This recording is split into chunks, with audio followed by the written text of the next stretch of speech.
Hello, everyone. Welcome to the third episode of this interview series of collaboration between LIGO India Education and Public Outreach and 137 Inverse, which is the Physics Club of IISER Berhampore. Today we have Shasvath sir with us. He's from IUCAA Pune, and I am Amrita. I'll be the host for today.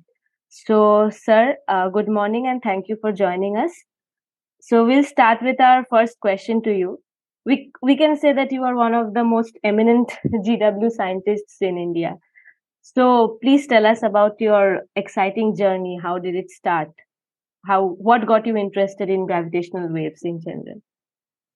Well, first of all, thank you very much for having me, Amrita. And I don't know about one of the most eminent, but I've always, for the last almost a decade, I'd say more than a decade, I've been interested in gravitational waves. So I can definitely say that I'm one of the most enthusiastic researchers in gravitational wave astronomy. Um, Right. So your question, how did I get into gravitational wave astronomy? So it was somewhat, it wasn't very direct because initially when I started my graduate studies at the University of Arkansas, which is in the United States, at the time I wasn't really sure what I wanted to do. I initially thought that I would, give my hand at quantum computing or something related with quantum optics. And then through some fortuitous things, I found my advisor, Dan Kennefic, and when he told me a little bit about gravitational wave astronomy, I thought this is something that I would be interested in. And then I continued on after that, and it continued being interesting. In fact, it got more and more interesting over the years, so I didn't feel ever like leaving it. So it started with something totally different, like quantum optics Yes. and gravitational waves are not really interconnected with each other. So, like in your website, there are multiple topics which are mentioned that you work on. So we would like to hear it from you directly. Like, if you are to summarize your work in brief, so what would that be? Right. So, in brief, my work actually spans several topics, but always connected with gravitational waves or gravitational wave astronomy. So, one aspect of the work is what is called gravitational wave data analysis, where essentially you try to find ways by which you can identify signals in the data, and once you have a signal in the data, you try to determine what is the source of the signal. So whether it came from the merger of black holes, whether it came from the merger of neutron stars, or what they call a hybrid merger, which is a merger of a black hole and a neutron star. So I guess that's one aspect of my work, which is identifying the signals and then determining the source category. Another aspect of my work relates to what is called the rate of mergers. So once you have very many detections, you want to ask the question, how often do they happen? So how many of them happen per unit time, per unit volume? This is essentially what we call the rate of mergers. So that is something that you can statistically determine within error bars, given several detections.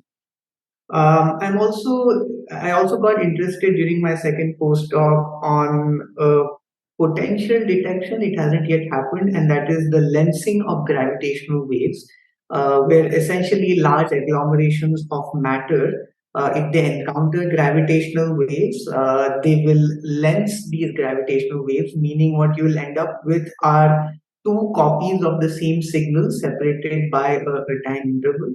So that's another thing that I'm working on. So far, we haven't seen a lensing event, but fingers crossed, hopefully in the fourth or the fifth observing run, we will see one. Apart from that, I'm also interested in testing general relativity with gravitational waves, probing the what is called the proper motion of the sources that produce gravitational waves. Meaning, if the compact binary center of mass is accelerating, then that actually imprints itself on the gravitational waveform. So the waveform is modulated with respect to one that is not accelerating. And if we can measure the acceleration, we can tell some very interesting things about the environment in which these objects have been formed.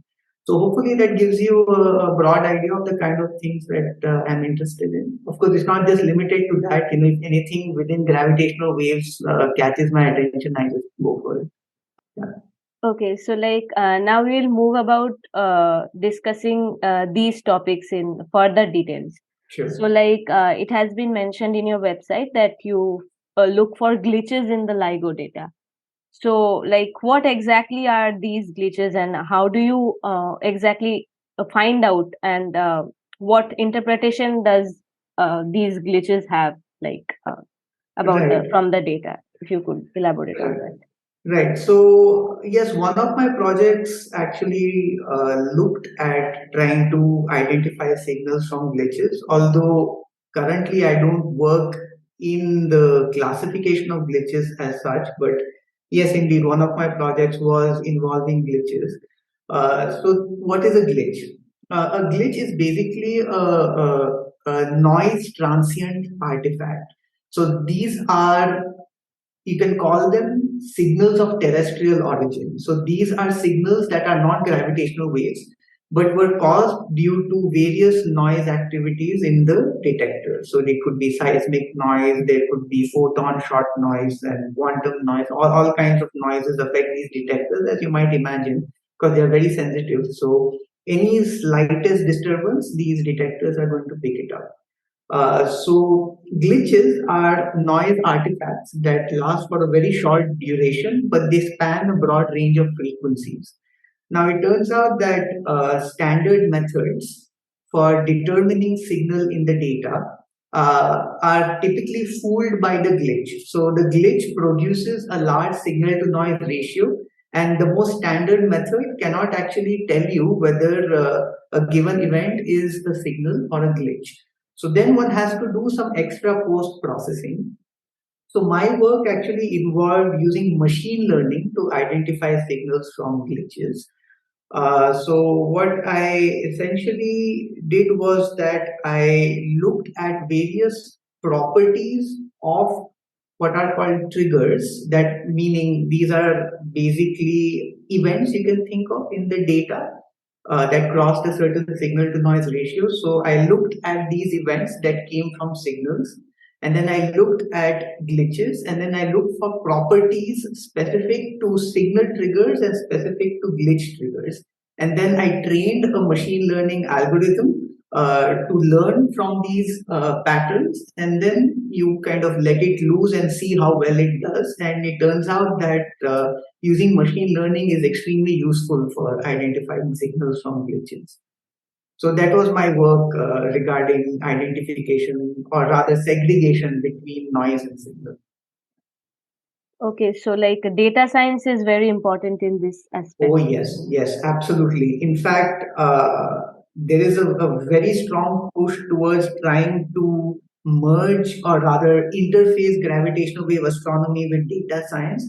Because what is becoming increasingly clear is that as your detectors get more sensitive, you will get more and more events.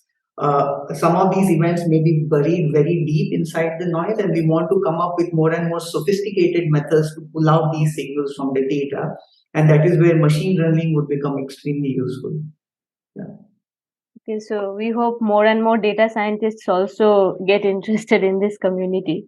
I mean, I can assure you that if data scientists want to join the LIGO collaboration, the collaboration will have them with open arms. We really need to learn from them more. So, yes. Yeah. Okay, so there was mention of gravitational wave memory in your website. Yes. Yes. So this sounded a bit exciting to me. I haven't really come across this word before. So if you could explain what it is. Okay, so first let me explain what a memory event is. So essentially, a gravitational wave signal is an oscillating signal, right? It's a signal that so when you have gravitational waves that impinge on the detector, the arms of the detector oscillate back and forth, and that's effectively what gives you a time varying strain in the detector arms, differential strain, and that is what is measured, and that is what we call the detection of a gravitational wave.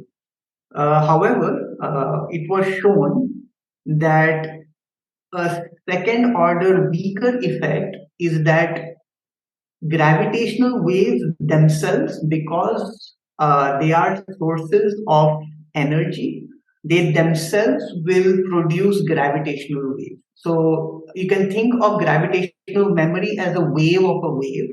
However, this is a bit of a misnomer, because the memory effect is not a wave in the traditional sense, because there is no oscillation in a memory effect. It is you can think of it as a DC effect. So after the gravitational wave has passed, it leaves a permanent differential strain in the arms of the detector. I guess if I make a very rough analogy, it is sort of like what you experience in materials in metals, right? Where you have a sort of hysteresis loop, right? Where the some memory of the procedure that left the hysteresis is left in the metal. In a similar sense, some memory of the gravitational wave is left in the detector itself. So you have a permanent differential strain in the detector arms. So that is what is basically the gravitational wave memory.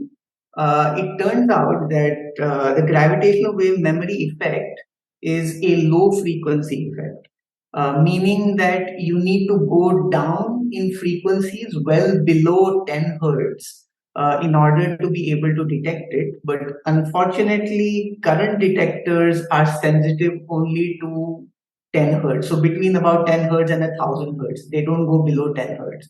So detecting the gravitational wave memory, say even in the next observing run, is most likely not going to happen. However, there are future detectors such as the space-based detector LISA.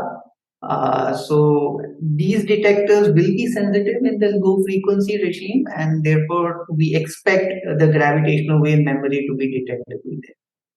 Yeah. Okay, so since you already mentioned the expectations from the next observing run, so this brings me to our next question, that is, how did the previous observing runs help you in your work, and what are your like expectations from the O4, the fourth observing run? Like you have already mentioned a couple, but to be more elaborate on this aspect. Right. So, what do we expect in the fourth observing run? I think it is very safe to say that we will see very many more events in the fourth observing run than anything we have seen so far. And the reason is straightforward. The range of the detectors, meaning the distances out to which the detectors are sensitive, will increase by a factor of approximately 1.5. Now, what that means is that the number of events that you should be able to see will increase by a factor of 1.5 cubed, because we are probing a larger volume because of the increased range. And if you do 1.5 cubed, that's approximately 3. So the expectation is that we will see approximately 3 times more events than what we have seen in the third observing run. Now, again, very roughly, we have seen approximately 100 events in the third observing run, which means that if you multiply that by a factor of 3, in the fourth observing run, in the next one, we will see approximately 300. That's the expectation. If the trends continue the way that they were, we again expect that the majority of the events that we will see will be mergers from binary black holes, mergers of binary black holes.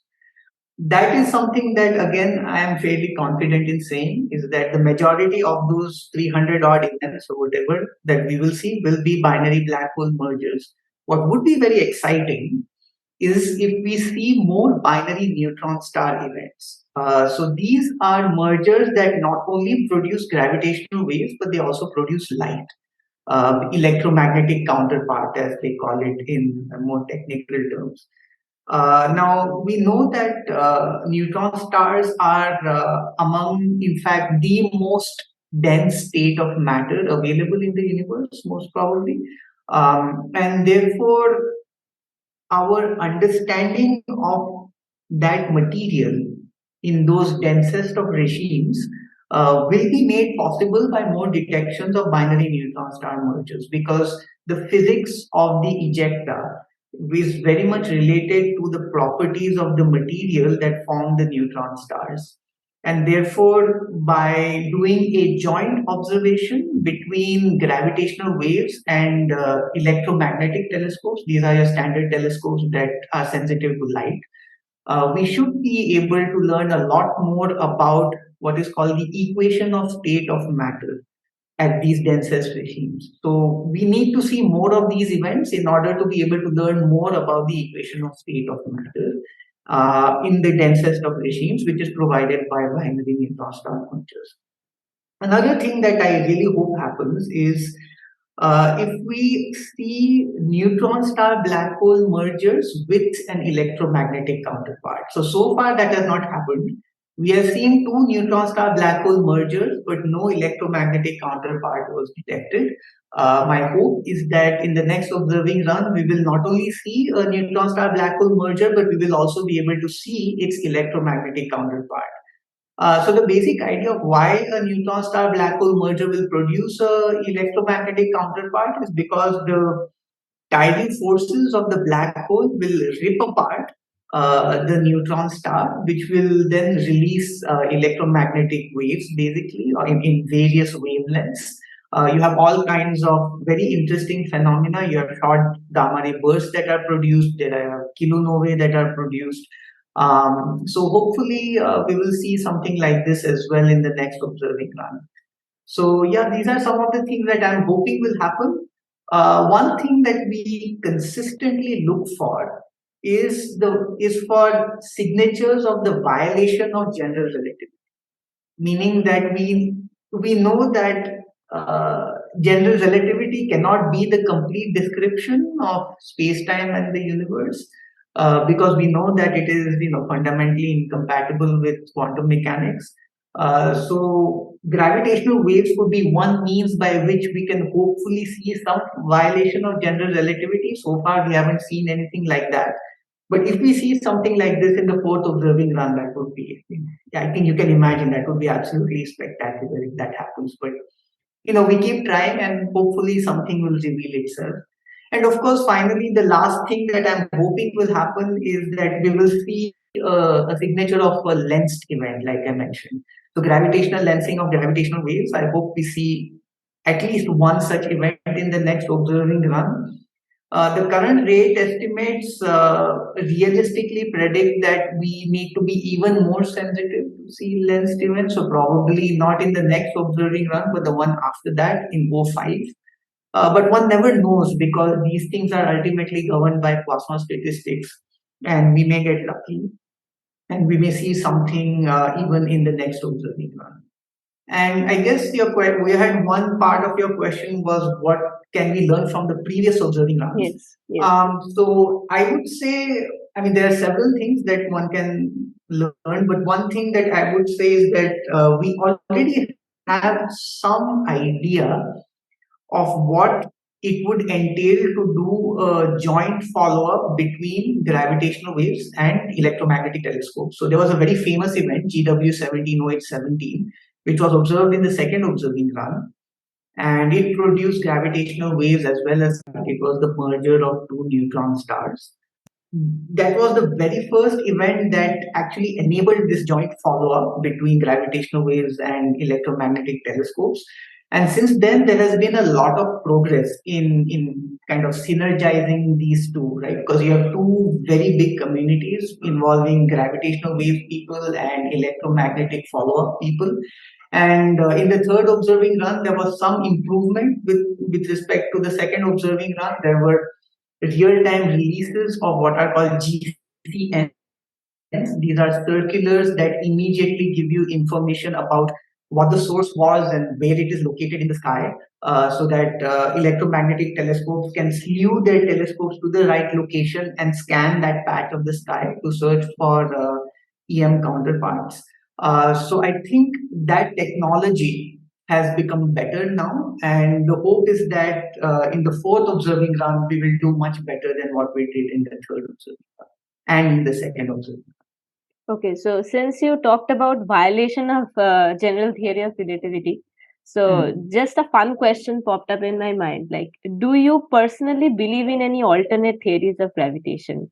I mean, I think there are several models out there, but I don't know that I necessarily strongly believe in any of them. But there was a time when I was very enthusiastic about string theory. However, given that it has so far not given any testable prediction, it has nevertheless done fantastic things on other fronts. Like I think there have been new theoretical techniques that were produced due to string theory. But in terms of just coming up with testable predictions, at least I personally am not really aware of anything that can be tested about string theory in the near future. So while my enthusiasm was there for string theory at some point, and in some ways it is still there, but I'm a little less enthusiastic now. But yes, I think this was one of the theories that I was quite interested in and I was trying to follow. But I guess we'll wait and see. Maybe string theory will turn out to be right. Who knows? And that would be fantastic if that is true. Yeah. Okay, so this was not directly related to gravitational waves, but since you mentioned like gravitational waves might prove GTR wrong someday, so Yeah. I just started this. So we'll move over to our final question, that is about LIGO India. So LIGO India is under construction. So what do you think like its impact will be on the scientific community, or as from the research point of view? So what are your views on the importance of LIGO India as a project? So of course, I'm a part of LIGO India, so I will have Yes. very strong, like, positive opinions about LIGO India. Nevertheless, I'm going to say it. I think if LIGO India came, it would have transformative effects not only in purely research terms, but also in terms of spreading scientific awareness in within India. I think it could potentially have transformative effects.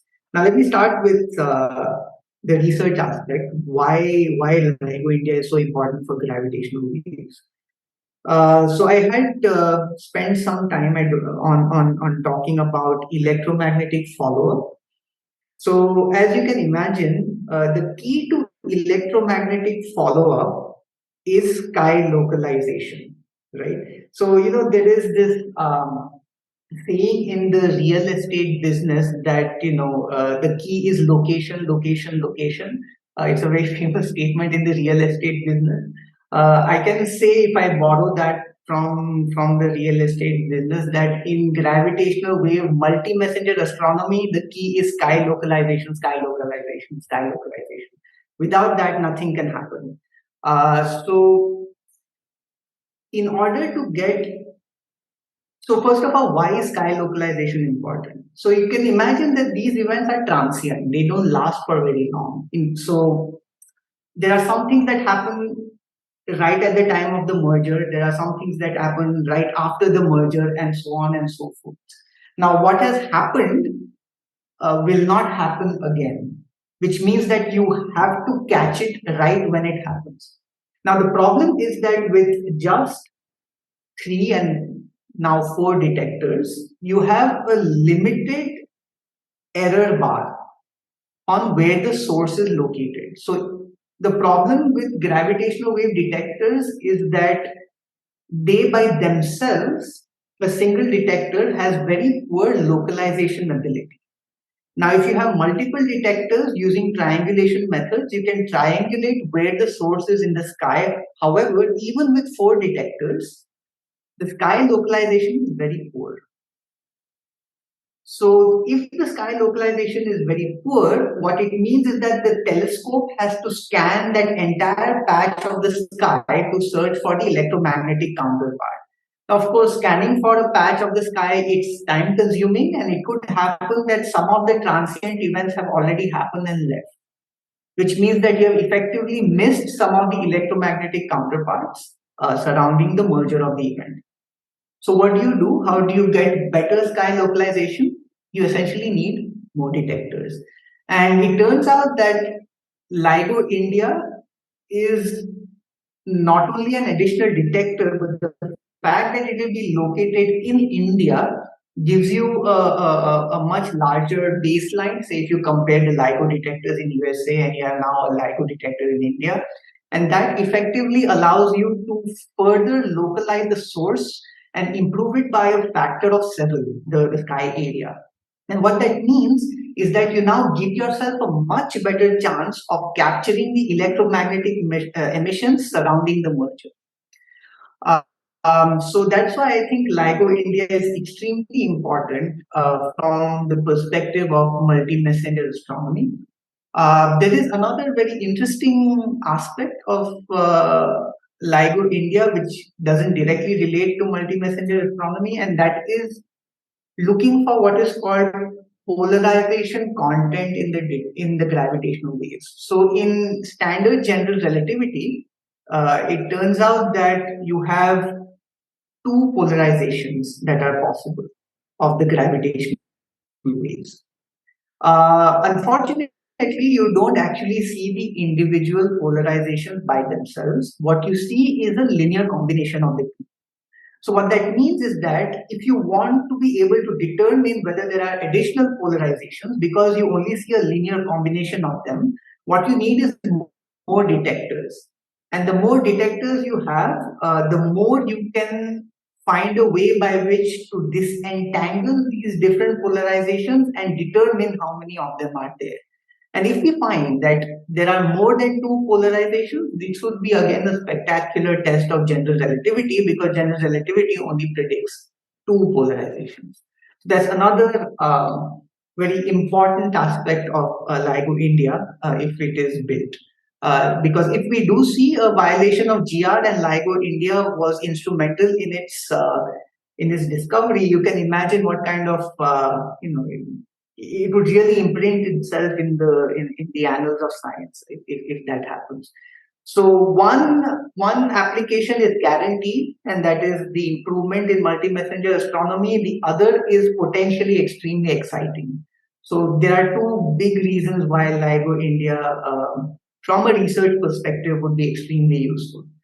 Now, from a more sociological perspective, I think that LIGO India being a mega science project, right, it will require expertise from various fields because this instrument is really high tech, and it requires engineers and scientists, and right from people who are experts in lasers to people who are experts in thin film coating. So the mirrors in the gravitational wave detectors are the most reflective mirrors ever produced.